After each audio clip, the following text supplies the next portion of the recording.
Tip 1. You do not need a fancy camera. As award-winning photographer Chase Jarvis has said, the best camera is the one that you have with you. There are tons of different cameras that can help with the projects that we do, and I use a Canon T3i, which is a DSLR, which means I can swap out different lenses. Another kind of camera is a camcorder, and it is good for people who are not as tech savvy. And another kind of camera is a GoPro, which is better for action type shots, but all these cameras will work for the projects that we do. All these cameras are nice, but unless you have an interest in filmmaking, I doubt you're going to go out and buy one just for a Spanish project. So that brings me to tip number 2, use your phone, which is the camera that you would have with you probably all of the time. This is being filmed on my phone right now, and as you can see, the quality is pretty good for an iPhone camera. The camera on the iPhone is pretty good if used in the right conditions, which means lots of light. Light is necessary to get the best picture possible on the iPhone camera, so you should film in bright places with lots of light or outside with the sun. Another tip for using your phone as a camera is to get close in order to get good audio, which is necessary for these projects. Microphones on the phones are pretty weak, and you have to get them close to get loud, clear audio.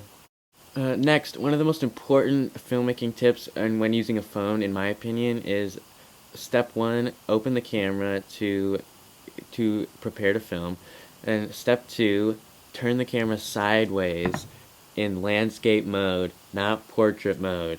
Nothing annoys me more than watching a video in portrait mode when having the black bars on the side of the screen.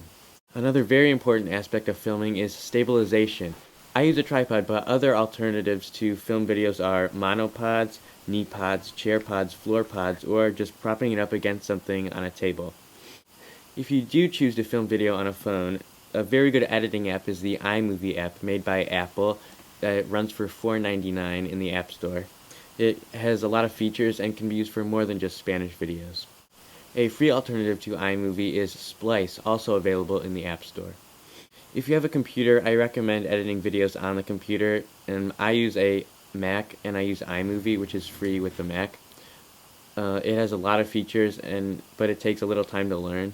For Windows Movie Maker is very good, and I don't use it anymore, but I use it for a long time before I upgraded to my Mac.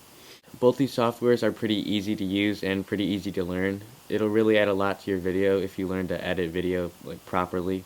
Another tip for editing is to use music so it is not just completely silent video. There are many websites where you can find copyright-free music, but that doesn't really matter for these projects. I just use YouTube to MP3 to download a song off of YouTube. It adds a lot to the video, and Spanish music is obviously best for our projects.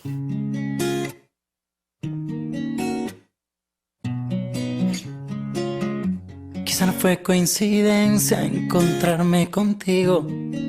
Tal vez